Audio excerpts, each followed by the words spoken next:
You're watching Fios1 News. It's 7 o'clock.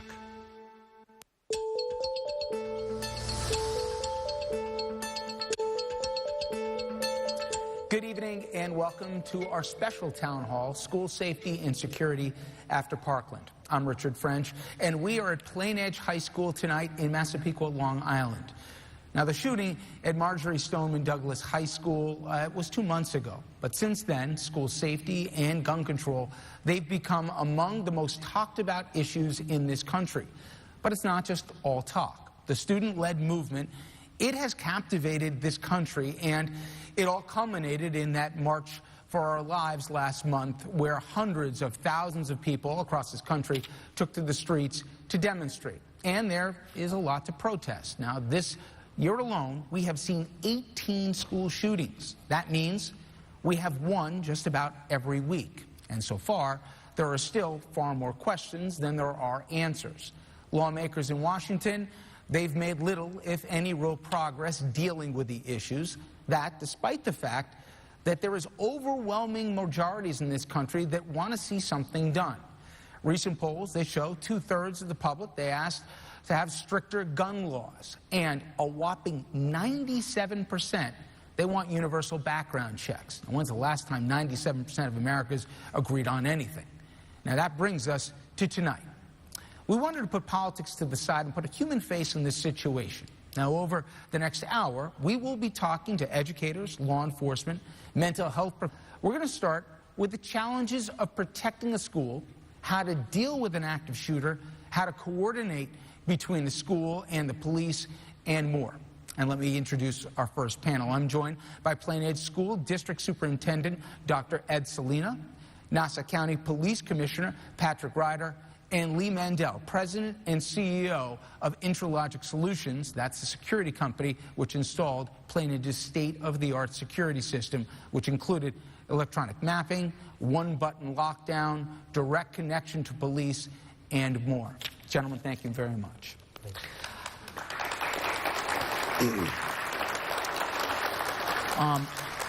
Ed, I want to start with you, and I want to go back to February 14th, because I'm sure the audience here and at home, we probably remember where we were when we saw the video come on the afternoon, where kids in that Parkland High School were planning to leave for the day, and then tragedy struck. Sure.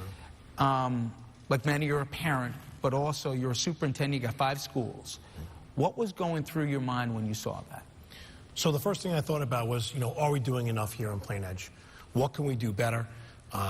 We spent a lot of time and a lot of energy and the public's money in order to install a number of different technological advances that will help us give us those seconds that are necessary in the event of a tragedy. Basically was, obviously, people were misled by the pulling of the fire alarm, and we've been trained since we've been in kindergarten that when there's a fire alarm that's pulled, people will exit the building. And I wondered to myself, what could we do better, or what should we be thinking about and talking about in order to improve what's going on in schools today? And to prepare for something like a fire alarm being pulled, have we really talked about it enough? Have we worked with the professionals to say, is there anything that we could be doing differently or better?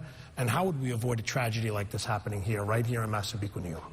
Especially, that's supposed to be the safest city in America down in Parkland. You can do more, but can you do everything to stop it? I mean... I believe that you can always do more. What we need to do, though, is we need to drill. We need to speak with law enforcement to find out what their recommendations are. We need to have outstanding relationships with them. And what we're really looking for is that I think the practice is most important. We need to continue to have these drills. According to New York State Education Department, there are 4 active shooter drills a year. We do more than 4. We do approximately 8 to 12 here. We use a one-button lockdown system, which is very unique to our schools here in Plain Edge. There's been a lot of interest expressed by other schools throughout Nassau County, Suffolk County, and the United States that have come to visit us to talk about the one-button lockdown. How do we expedite a lockdown, and how do we get it done in under a minute? Speaking of timing and connection to law enforcement, Commissioner, what should the public's expectation be for response time and, obviously, in a discussion that came out of Parkland, direct engagement? When law enforcement comes on the scene, how long should it take? And when they... The entire county, we're about 456 square miles. Then there's 18 villages and 2 city police departments that we work hand in hand with every single day. And many of the school districts in Nassau County cross into those villages. Our response time on emergency calls is 3 to 5 minutes. That means if there's a baby choking, a house fire, or if there's a shooting, it's closer to 3 minutes. And I think since Columbine, 75% of shootings are over in 5 minutes. 52% of those 75% are over in 2 minutes. If my response time is 3 to 5 minutes, and those shootings are over on average in 2 minutes, it's about closing the gap on the time. It's about getting there quicker, mitigating the damage. We prepare for the worst, and we hope and pray for the best. And as Dr. Selena just said, the training over and over, that is muscle memory, getting that exercise. But the most important thing that we have to remember, it's the parents' response. It's social media. We jump on that and we start texting everybody, wanting to speak to our children. We don't know where to go. And without the proper planning, and most schools do it with parents, is where do they go? Where are you going to go to meet with the security force or the school personnel to meet with your child? Also, because if you run to that front door, you become part of the problem, not the solution. So it's very important, is key. Response time is key, but training is probably the most important part of it, that we all know what we do when, God forbid, that act does happen. When the police show up, do they run right in the door or do they wait? So we learn from Columbine, we learn from all our mistakes, that we don't wait in Nassau County. We don't wait for a supervisor in Nassau County. The first 5 cops grab, and they'll be here within 3 minutes. Those first 5 cops form a diamond formation, and they go. And their job, and parents may not like to hear this, is to step over everybody that's in that aisle already and get to the shooter. Stop the threat. Because, again, it's about mitigating the damage at that point, stopping the shooter, and making sure that he can't harm anybody else. So we go in a diamond formation, we work our way to the threat, stop the threat, and then we come back and handle our aided. Lee, you were called down to Parkland after this tragedy to help give both counsel and advice as to where they go from here in terms of protecting it. Before we get into what the suggestions were, put a human face in this. What was it like there in the aftermath?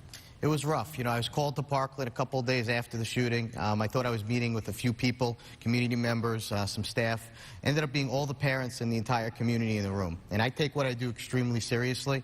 But after you see those parents talking about how they lost their children and the stories, it really puts a face to it, and it really makes you think differently about everything you do. And I think just like the commissioner said, just like the superintendent said, you know, it's not just about technology, it's a multi-pronged approach, and it's really 4 processes we always talk about. It's hardening the infrastructure, of course, the intelligence, the social media, knowing what's going on around the district. What's the response going to be like the commissioner said, and then, like Dr. Selena said, the training. So it's a multi-pronged approach. And when we spoke to the parents at Parkland, one of the things we really saw is that we're doing a great job here in New York. Nassau County, Suffolk County, we're doing an incredible, incredible job. And when you spend time in districts around and you separate yourself from being here in New York, you really see how great of a job we're doing here. It's incredible. Superintendent, talk about the presence. What does your district have in terms of on-the-ground presence before there's ever any tragedy, and what's changed, if anything, since Parkland? Okay. So we have implemented a one-button lockdown system for active shooter scenarios in order to prepare for anything that might come our way that's remotely related to what you've seen happen down in Parkland. What happens during a one-button lockdown? So basically it secures all the exterior doors. No one can enter inside. It sounds in a comfortable voice of the principal, basically, that we're moving into a lockdown to secure the school itself. It notifies the police first to let them know that we've moved into a lockdown, requesting a response from the Nassau County Police Department. It texts parents and lets them know that we are moving into lockdown. Please do not come to the schools. We need to keep the pathways clear so that our first responders can get inside. And as the commissioner said, basically look and terminate any type of danger that exists. Do you have guards on campus? We have some security. We are actually moving since Parkland. We are hiring off-duty law enforcement that will begin in our schools. We're also installing new vestibules. We sprang to action as soon as this happened and we thought to ourselves, what could we do better? And we are introducing vestibules inside of all the entranceways. And if you're not familiar with the vestibule, it's basically a place that's a secure area. We move in. We'll be moving to a visitor management system here, which will basically scan licenses for a sex offender criminal database. And it will let us know who's coming in our schools at all times. We have increased our security force for next year.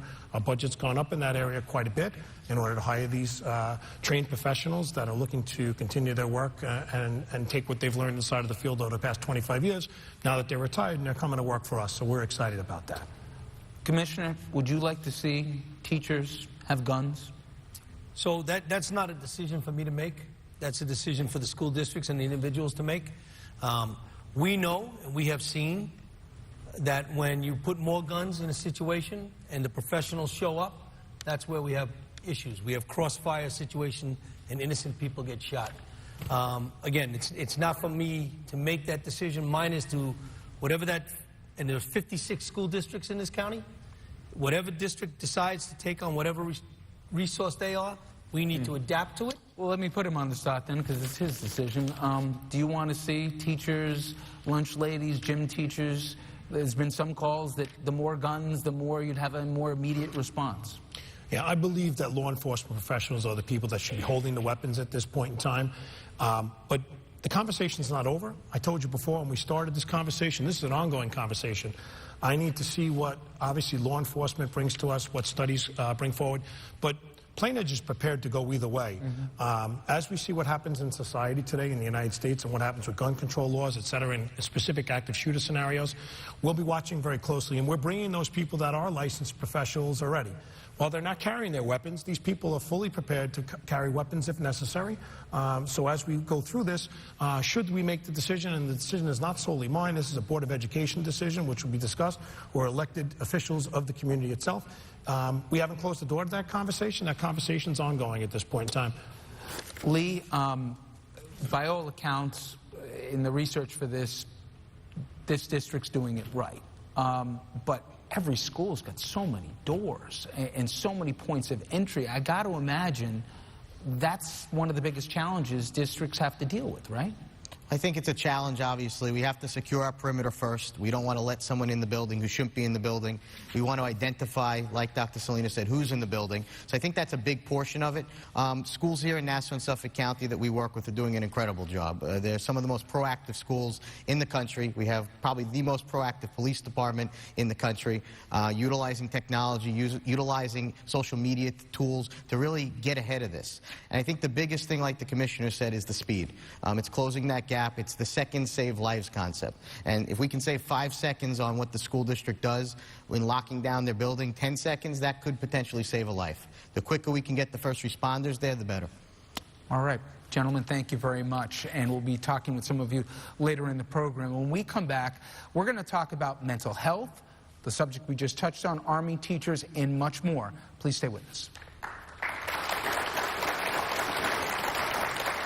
Come to Acura of Huntington today and experience for yourself why style has never felt so good. Lease the new 2018 Acura TLX for just $299 a month. So stop dreaming and start driving today at Acura of Huntington. Critics are raving. I, Tonya is an insane true story and now nominated for 3 Academy Awards. The best of them. Including Best Actress, Margot Robbie. Skating is my whole life. What did you do? And Best Supporting Actress, Allison Janney. I made you a champion. He cursed me. Rolling Stone calls it one of the year's more unruly Oscar contenders. What you all came for, folks. I, Tonya. Rent or own this movie today with Fios On Demand. You would love to remodel your bathroom, but are worried about the disruption, cost, or hassles that are going to come with attempting to do it yourself. Remodeling your home doesn't need to be stressful. Allure Home Improvements has completed over 15,000 bathroom remodels, so you can be confident that your remodel will be done right with as little disruption as possible. You could have your new bathroom in as little as 5 days. Let us show you how simple we can make bathroom remodeling. Call now to schedule a free design consultation and see how we go to extremes to build your dreams. For the best in high school lacrosse coverage in Long Island, tune in to Fios1 News. All season long, we'll bring you the best matchups and find out which team will make 2018 a championship season. Catch all the exciting action of boys and girls high school lacrosse on Fios1 News Long Island. This week, tune in Wednesday at 8 p.m. to watch Syosset take on Long Beach. And Friday at 7:30 p.m., Lynbrook challenges Bethpage. Only on Fios1 News on channels 501 and 1, only on Verizon Fios TV. Come to Acura of Huntington today and experience for yourself why style has never felt so good. Lease the new 2018 Acura RDX for just $299 a month. So stop dreaming and start driving today at Acura of Huntington.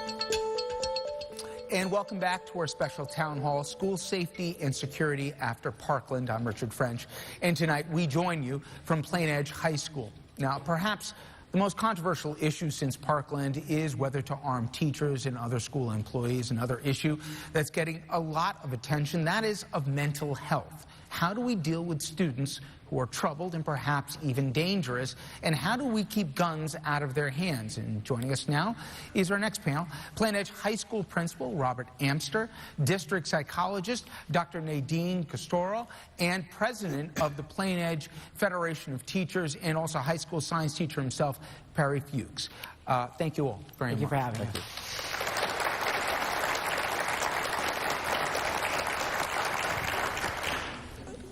Principal, I take you back to that awful day in February. What's kept you up at night since that day? I'm a father of three children, 17, 19, and 21. My first thoughts, and it was actually my son, my oldest guy, who brought it to my attention, and there was a part of me that said, oh no, not again. And then there was the bulk of me which dealt with it with empathy. My kids go to school every day, whether it's high school or college, and I go to school every day, and the expectation is that I will come home.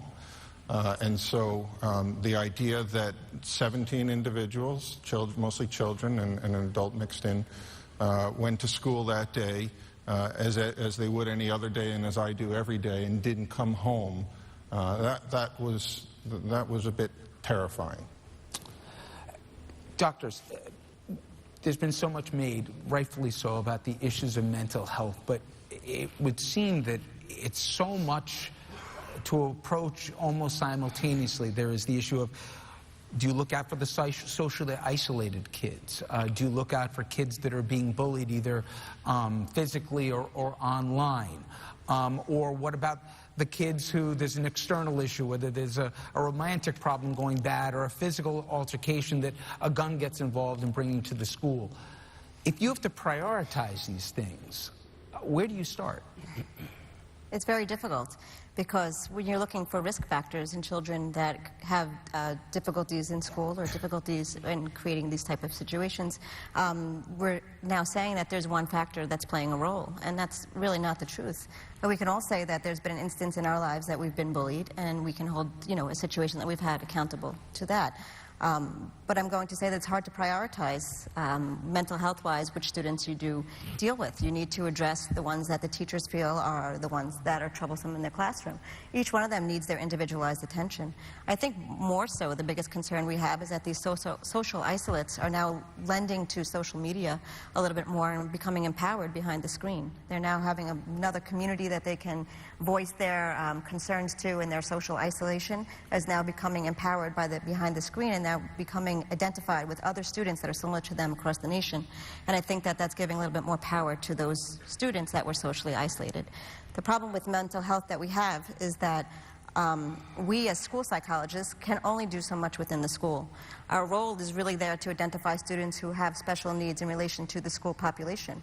Our role is not there to provide treatment for mental health concerns. We're outreach professionals. We are there to try to streamline the information, outreach and act as a liaison to the community members. And it's a very difficult job because often you're dealing with parents that don't want to hear the concerns that are being presented or are reluctant to hear what is going on, and they don't want their own child to be ostracized or stigmatized, so themselves are a little reluctant to get or seek mental health counseling. Perry, take us into the faculty lounge when you don't have him around, you don't have the parents there or the kids. Right. Is too much being asked of teachers today where they're asked to be the ones identifying risk factors? They're educating, obviously, but at the same time, there's conversations we'll talk about in a second about maybe they should be the first responders. You studied to teach and to educate, and it seems there's a lot more being put on teachers when maybe some other people should be speaking up before the warning signs maybe enter homeroom. We ask a lot of our teachers today. We're asked to design and implement new curriculum on a yearly basis, study pedagogy, act as a mentor, act as a coach, act as a guidance counselor within the classroom. And most of the teachers that I talk to are very worried about the time when they'll be asked to carry a firearm in the classroom. We did not become educators to run the risk of potentially harming students. We nurture students, we educate students, we love students, we guide them towards proper decisions. I think that asking us to carry a firearm within the classroom and within the school itself is a very dangerous proposition. Even in the instance where the police center, these are highly trained professionals that spend months, if not years, preparing for situations. When are we going to find the time to provide the teachers with such training and expect that they'll be able to perform at the same level as, say, a SWAT officer? Well, Perry went there a little earlier than I intended, but I go to you. You're the one who has to answer the phone calls from the parents and also on both sides of the issue, I'm sure. Would your school be safer if you had more guns? And if yes, who do you want carrying them? I work at the pleasure of the community and the superintendent and the board. My personal opinion is two or threefold. No, I don't think the school would be safer. There are 130,000 schools in the country. We all have protocols through which we attempt to keep our schools safe. I don't think opening the door, even if it's one gun per teacher, we're adding 130,000 guns to schools where they weren't there before. Also, I don't claim to know how this works. The commissioner would know much better than I would. If a gun is easily accessible in an emergency situation, then my fear is it's accessible to others throughout the day. And if it's not accessible in an emergency situation, then there's no point in having it. Lastly was what the commissioner mentioned in the last panel, the idea that an adult with a gun becomes a nuisance at best and a target at worst. Doctor, if you could identify one segment of the population, whether it's fellow kids, whether it's parents, or whomever, that would make your job and their jobs easier in identifying a possible risk or a troubled kid that needs help before it's too late, who would you like help for that you may not be getting it as broadly as you'd like? I do believe that the school does an adequate and excellent job in identifying students that do have concerns. The problem that we are up against very often in schools, and I think I mentioned this prior, is that oftentimes parents and the community members are reluctant to hear the concerns that we're saying. Oftentimes children who suffer from mental illness tend to come from a genetic background where their family members suffer some kind of genetic mental illness as well. Usually untreated, medication not taken, and can lead to more difficulty getting the child support on the outside. again, it's very difficult to work in a school where our day ends at 3 or 4 o'clock, and we can outreach with the proper authorities, but consent is needed to provide mental health counseling. And there is a lot of students, and we see this very frequently in the schools, that are not diagnosed, or if they are being treated, they're treated by the primary physician, which really is not a trained medical health professional. They should really be getting that care from a trained psychiatrist or a trained psychologist on the outside. And we do have plenty of community opportunities for them that we do communicate with, but it is the parents that we feel we need, or the community members, not all. There's certainly a large proportion of parents that are supportive. But when you are faced with children that do have mental illness, it is hard to digest. And I understand that, being a parent myself. But it's a realization that we need to understand, accept, and treat appropriately and in the right way in order to kind of handle these at-risk factors. Are fellow students more likely today than maybe my generation to come forward and say, this kid's got a problem, this kid's getting hassled, I really think you ought to sit down and talk to this child? Do they come forward more? Yes, much more frequently. And also social media plays a huge role with these, again, Snapchat and the Facebooks and, the other avenues that these children have. They come in and they share it with us. So we now have proof, we now have identification, we have the actual screenshots of what the students are saying back and forth. It's not to discount that the child who's being victimized or feels the need to kind of use social media as an outlet to communicate is not having difficulties themselves. But that's where the mental illness component comes in, is that they shouldn't be using social media as a method to communicate their concerns and cope. Coping mechanisms are not as strong as they used to be, and we don't have those mechanisms available to, support our students anymore. Perry, in the last segment, the superintendent talked about that you do active shooter drills and training. Share with the audience a little bit what those are. And also, I've heard debates as to they're terrific preventative measures or practice measures, so God forbid it happens, you know what to do. And others is it heightens and gets even more anxiety into a room that you don't need anymore. So a lockdown drill, when the one-button lockdown is activated, Mr. Amster's voice comes over the loudspeaker.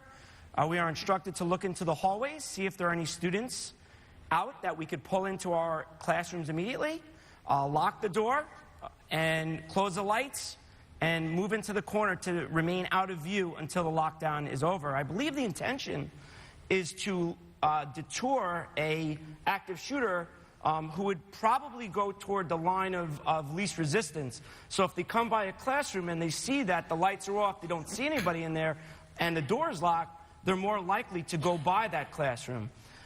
I believe that most teachers and students at this point, because we've drilled so much here in Plain Edge, are comfortable with the idea of a lockdown. I do remember that after the Parkland shooting occurred, and we did our first lockdown, right after that shooting, it was a pretty somber moment inside that classroom, and where kids had been more jovial in the past during that, they took it more seriously. But I would say that teachers and students in Plain Edge High School feel safe. We feel safe and secure. We're happy with the changes in security that we see the Board of Ed is making, and I feel safe to come to work every day. Robert, you got a lot of pressures as a principal, and especially this time of year, kids going to colleges, you're worrying about how they're doing on all the state assessments and everything else. How much time do you spend on safety? And would you have imagined that when you got an education? No. I mean, there were not, classes or even lessons on how to deal with this aspect of school security.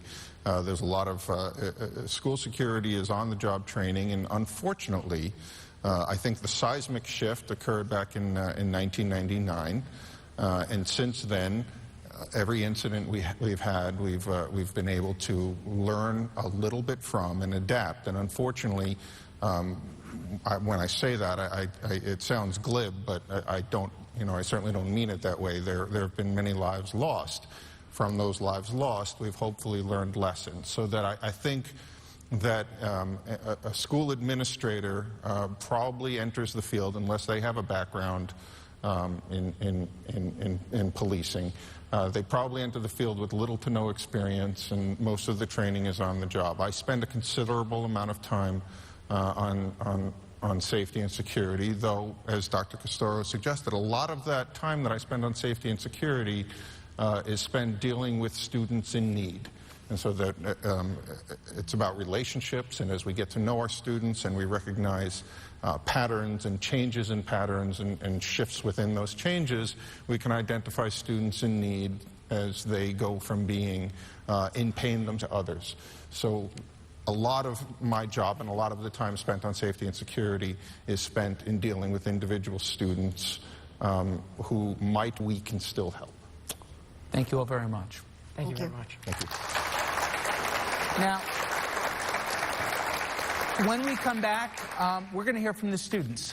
What do they want and what do they think, given this unfortunate reality that keeps happening over and over again? How do they want to be kept safe? Stay with us. Drive away in a new Audi this month from Audi of Huntington and get luxury built in. Lease the new 2018 Audi A4 for just $399 a month. Your dream car is closer than you think at Audi of Huntington.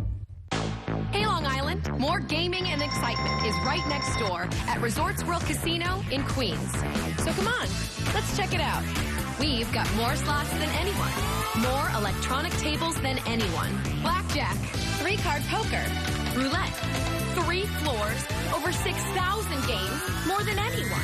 More games, more excitement. We've got more right next door. Resorts World Casino in Queens. Come play, dine, and unwind.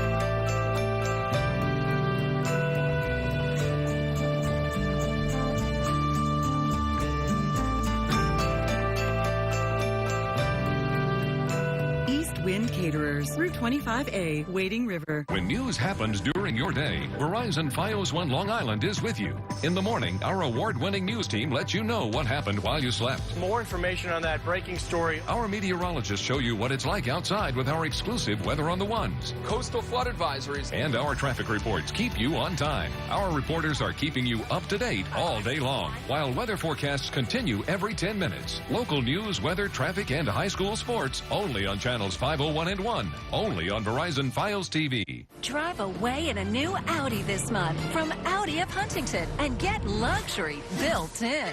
Lease the new 2018 Audi Q3 for just $349 a month. Your dream car is closer than you think at Audi of Huntington.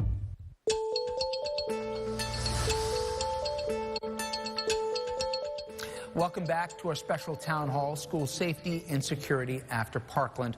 I'm Richard French, and tonight we join you from Plain Edge High School. Now, at the end of the day, it is about the students. How do we get them the best education, prepare them for life after school, and most importantly, how do we keep them safe? Now, for that, we're going to speak with 3 12th graders here, Jessica Barbieri, Siobhan Flanagan, and Matthew Gustafson, or as he says, call him Matt. All right, guys, same question to all of you, and in many ways, a year before you were born probably, we had Columbine. And I've done the math, but this year alone, we've had 18 shootings at schools. Obviously, Parkland we've talked about.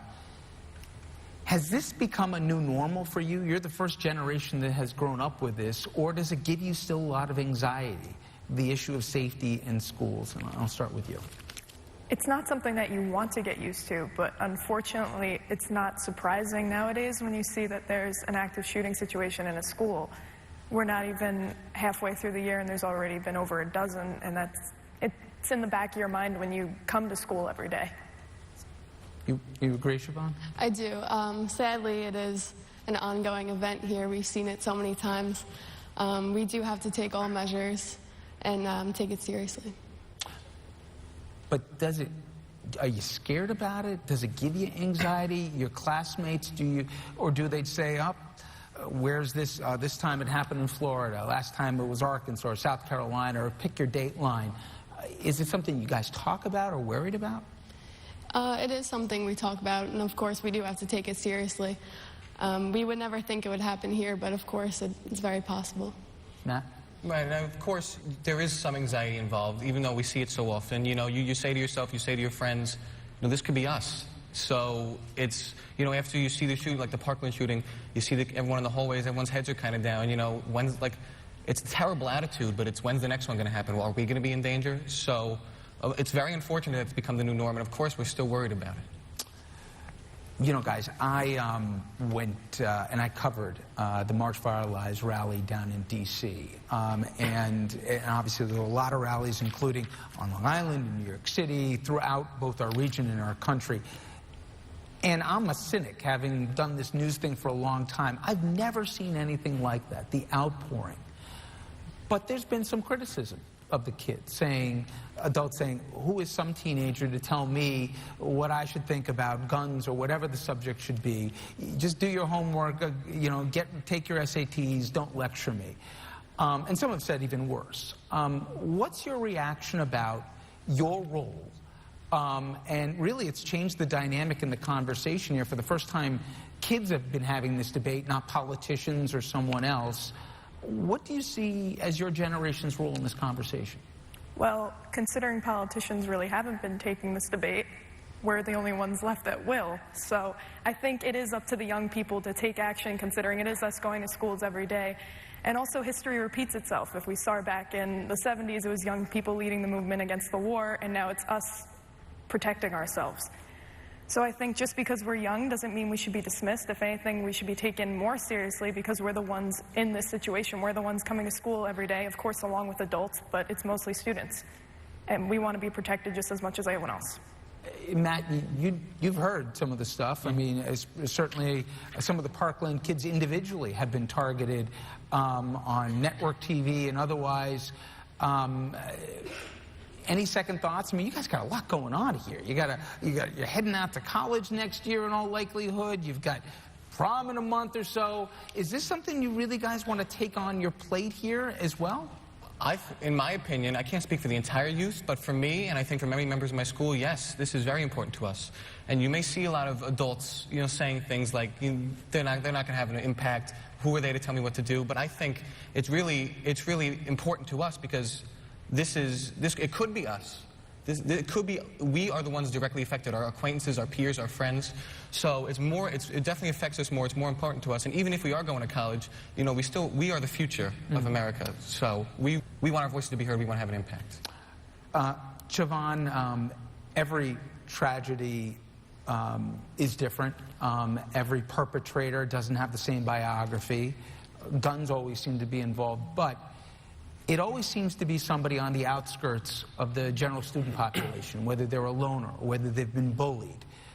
How bad does bullying get nowadays, especially for a generation that never had to go through social media, and it didn't just end at school? Sometimes it continues throughout the night, every night here online. How bad does it get for kids?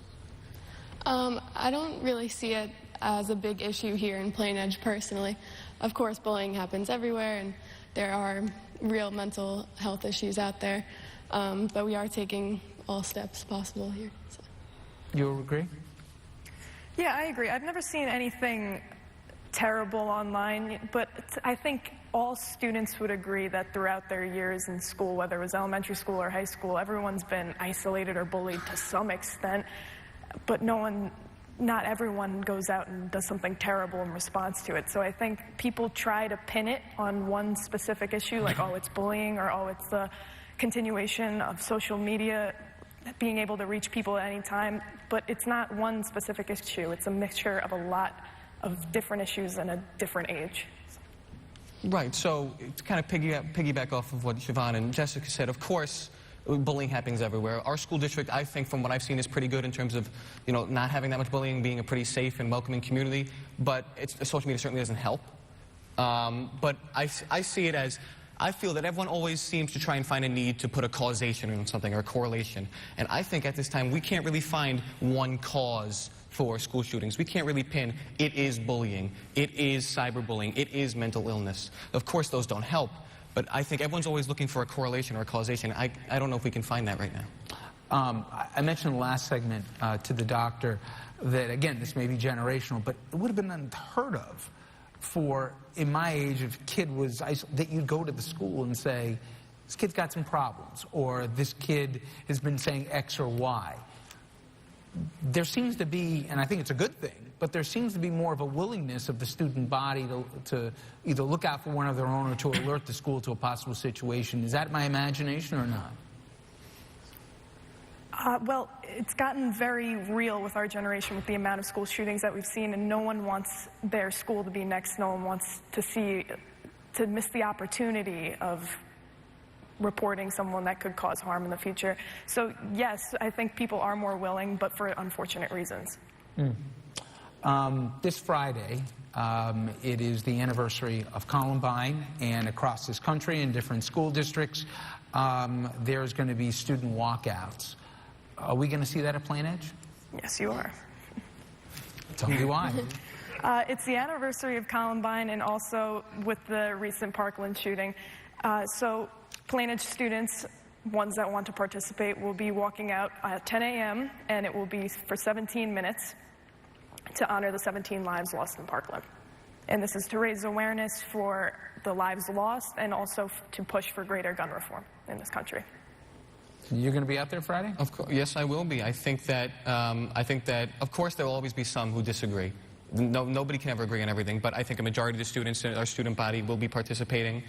Maybe make some signs, say some things, and really just notify, notify everyone out there that, we have opinions too. We're the future. We have an idea of what we'd like to be done to protect us and make us more safe.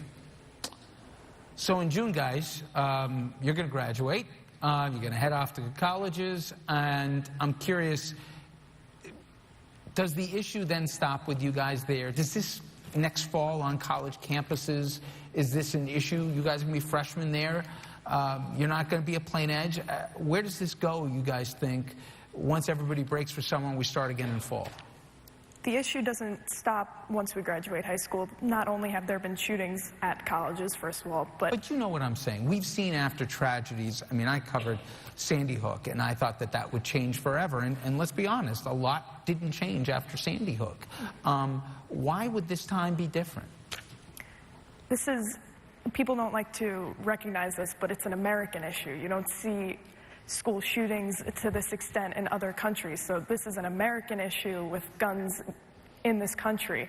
I don't think that it's just a threat to schools. It's a threat to any American citizen that who knows when your life could be taken away with a gun. So I think that any American should push our lawmakers to protect us. You don't think this goes away, guys, in a few months? You think the American attention stays on it? I mean, it stayed on it, frankly, because of you guys. If not for that, D.C. would have moved on to something else. This has stayed front and center, unlike any other shooting I've covered, because people really between 15 and 18 and 19 have made sure it hasn't gone away. Does it have staying power, this kind of student movement? Right. I think it does. I think, especially with the youth, I know we're going to college. Personally, I'm, of course, still going to support it. I think the youth has really decided we're laying down the law. How many more of our fellow peers are going to have to die before someone finally says something or someone finally does something? So I think, at least with the youth, this movement will continue. All right. Guys, thank you very much. And really, thank you for all you guys have done. Good luck Friday. Okay. When we come back, we're going to take some questions from the audience, and we'll continue here. Please stay with us.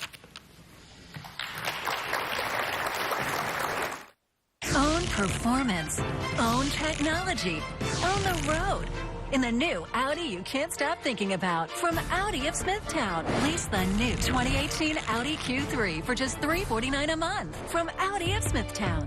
Ocean Stone and Fireplace will create and build a beautiful indoor or outdoor gas or wood-burning fireplace in any home. Ocean Stone and Fireplace can also turn your fireplace into an efficient heat-producing machine. Want a new look? Come to Ocean Stone and Fireplace and choose from hundreds of styles and colors limited only by your imagination. And we do it all from the design to the build. Ocean Stone, we treat your home like it's our own. Ocean Stone and Fireplace in Holtzville. At Gallery Furniture of Medford, you get the best quality, value, and selection, and the finest of home furnishings. Whether you buy the classic styles of Broyhill, the contemporary look and feel of American Drew, or the exquisitely designed handmade heirloom quality in our Kincaid Gallery, many of our brands can be customized to your taste. Our design team can help. Shop today for 60-month interest-free financing. Yes, 60 months. Come in today and let our staff design your dream home. Gallery Furniture of Medford. Fios One's Restaurant Hunter is tracking down the best places to eat on Long Island and taking you along for the ride. It's so addictively good. Each week, join Emmy Award winner Rob Petrone. What we're interested in is eating. As he dines with renowned chefs and celebrities. This is so good. Go with us in search of your neighborhood's favorite eateries. Restaurant Hunter, Thursday nights at 8 on Fios 1 News. Only on channels 501 and 1. Only on Verizon Fios TV. Own performance. Own technology. Own the road. In the new Audi you can't stop thinking about. From Audi of Smithtown. Lease the new 2018 Audi Q5 for just $469 a month. From Audi of Smithtown.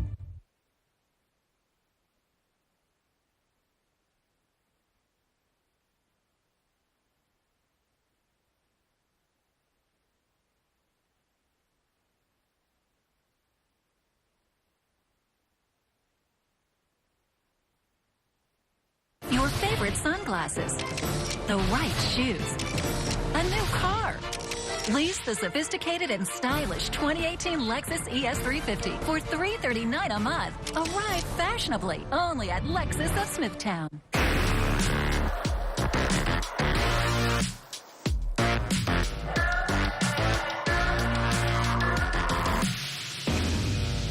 Well, I must say I've never quite seen a house like this. Do you believe in ghosts, Doctor? This spirit has a power we've not seen before. She would die to save us. Watch early releases with Fios On Demand. Just outside the walls of every house, there's a unique place.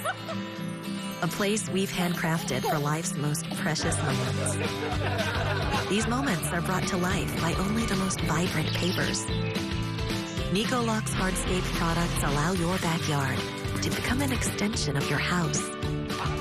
Because outside of every house, there's a place we like to call home. Fios1newsli.com. The best way to get all your hyper-local news, weather, traffic, and sports. Exclusively for Long Island. Just log on to Fios1newsli.com. And you can follow us on Facebook. Just log on to Facebook.com. Follow us on Twitter at Fios1news_LI. Fios1newsli.com. The one place for everything on our island.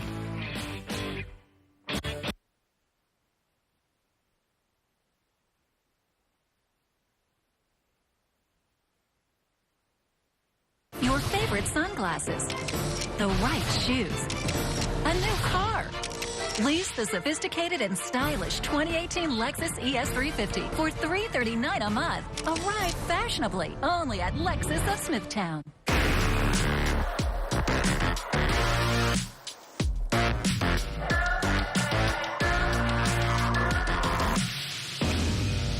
Well, I must say I've never quite seen a house like this.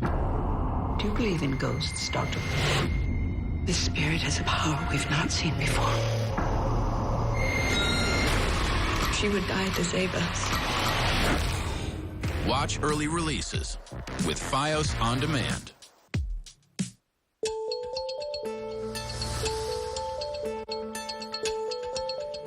And welcome back, everyone, to our special town hall final segment. So I want to get to as many questions as possible and also bring in some of your questions from the audience here as well. Let me reintroduce our panel. We're joined by Superintendent Ed Salina, also Commissioner Patrick Ryder, and they're back. And we're now joined by first grade teacher Renee Stegner. She joins us as well. Thank you all. Definitely.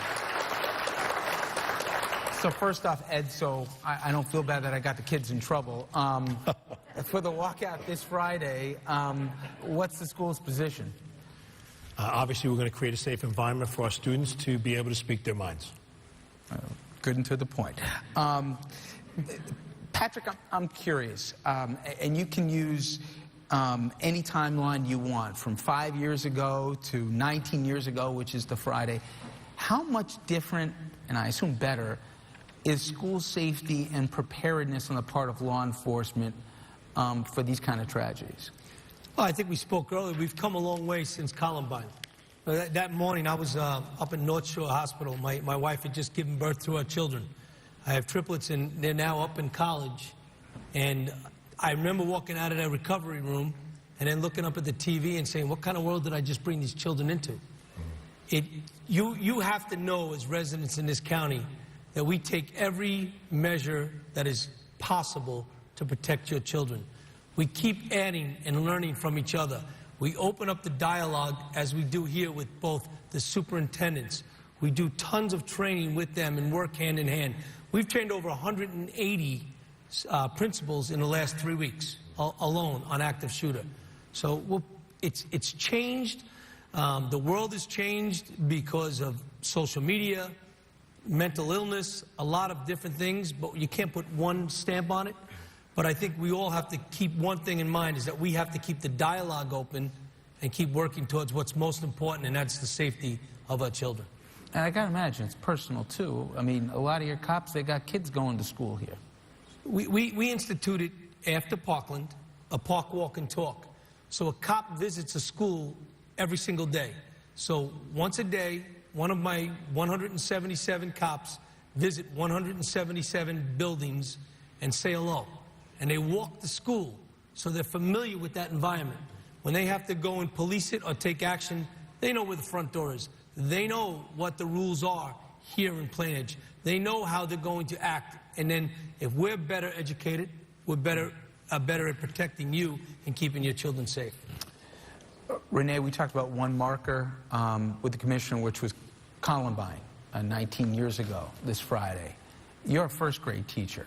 I remember, and I've had, as guests many times, parents of Sandy Hook that lost children.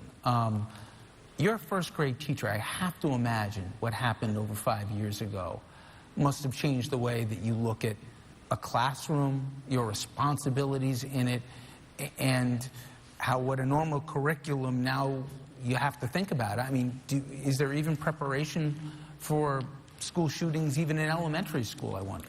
Oh, there is. What happened in Sandy Hook was just unimaginable.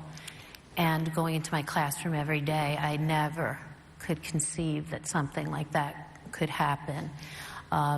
We are prepared at the elementary school. We do the same lockdown drills, lockout drills. We are prepared and we practice. We have a safety committee that meets regularly to evaluate the procedures and protocols that we have in place at Schwarting and the other elementary schools. That safety committee then meets with all staff and faculty, teachers, and we take a look at how are we going to make the school as safe as possible? What are we doing? What do we see as a problem? And we problem solve together. And in fact, I want to get to some audience questions, but one of them deals with that very subject. So we asked our audience for questions for the panel, and I'll put this out there, and whoever would like to address it. The first question is, will metal detectors be installed at Plainedge? I'll take the question. Yep. Metal detectors at this point in time, any safety features being considered in Plainedge at this point in time. It's not high on our priority list right now. We're looking to put vestibules in place so that we can screen the people that are coming through our doors and know who's in and out. How do you navigate, where's that line in terms of, I mean, I was looking at some of the possible safety procedures with Lee before this program. They have basically like bomb shelters in certain schools. Where does the line go from protecting students to not creating like a penitentiary? Sure. Well, we're not running a prison, first of all. We're running incredible schools where we want children that are excited that will come here, develop a love of learning and reading and writing. So there needs to be a balance. And the balance that we're looking for is we're constantly looking at literature, what law enforcement and what research tells us about what makes a safe school. We'll consider anything to protect our kids here in Plain Edge. It's my top priority. I think about it every single day, besides providing an outstanding educational program. I tell people your kids are going to come to school today and they're going to come home. So I will consider anything, and this board will consider anything that will help to protect our kids, but at the same time, not create a prison-like environment. This next question, I guess, for both of you, I've heard this as well asked. Has the school district addressed protocol when it comes to students who are in the hallways when there's an active shooter situation? Sure. There are no 100% guaranteed answers inside of an active shooter scenario. My instructions to my administration as well as the staff is you're to look in the hallways and bring in every single kid that you see. And the doors to be locked, and you're to wait for further instructions. And that's what I would like people to do. And, Commissioner, I'm curious, from your end, what's the hardest thing to plan for when you're doing, obviously you're coordinating with the schools and the protocols. What's the thing that gives you the most amount of pause? You got, I would assume, a lot of entryways into a school, but what else is there? It's the unknown, how the shooter acts. We trained one direction, as we spoke earlier, about pulling the fire alarm. And then in Parkland, the fire alarm got pulled and brought those children out into the hallways. So now we have to plan how we handle that. So we run through tabletop exercises all the time with our Homeland Security Office, and we come up with new ways. We try to think like the bad guy. We try to think like the shooter. And so if we can understand the way he's thinking, we can better protect it. But schools are so big, and we want to have an open campus. And you don't want to have metal detectors where your kids are going to be lined up in front of the building every day. Drop your keys here, drop your phone here. That's not the way, especially when 1/3 of our shooters come from within the school. So it's always the unknown, but the better we prepare, the better we train, the better we'll be. Renee, this next one's for you, and you answered it in part. Our elementary schools participating in lockdown drills as well. I remember after 9/11, there was a debate as to how do you talk to children about this? How do you shield them from images? How do you talk about a horrible event here that makes them grow up too fast? But as first graders, how do you figure out how much they've either already heard and also you need to drill and protect? How do you navigate that? Yeah, that's never really easy because you don't know the conversations that are going on in their homes and what students have parents or aunts and uncles that are firefighters or police officers. We are very careful as to be appropriate with the children, as not to scare them. If they come forth with information that they have heard at home, that they are upset about, that they are worried about, then we can address that student and we can kind of make them feel safe. This question, Ed, I think more for you. What are plans to provide resources for parents and students to help them transition through all the new changes in Plain Edge? And I'm sure they'll even have more for the fall. Sure. Well, there was a letter that was developed that was sent out that basically laid out plans that will be implemented here in Plain Edge over the next 6 to 12 months. And that involved the installation of vestibules, parents being notified that basically you'll need appropriate legal ID when you enter inside of our buildings moving forward. We will be looking at your ID. We will be scanning it against the database. We're going to be looking for initiation of point-to-point. So basically if someone comes into the building and is going to guidance, my expectation is that guidance is expecting them and they get there in a timely fashion. We are going to change the way we're doing business here in Plain Edge. But at the same time, like I said before, there's nothing that's out of the question as far as exploring what the possibilities might be as far as how we safeguard our students and our staff. And our parents are very, very supportive. They just want to know, what are we doing in order to make our schools the safest in the United States? It's openly, to get the questions, to get the challenges, to get the solutions out on the table. So you've got a good superintendent here. Thank you all very much. And with that, we're going to wrap things up here from Plain Edge. Thank you all for tuning in at home. Thank you to the audience for attending, and thank you to everybody involved. We'll see you.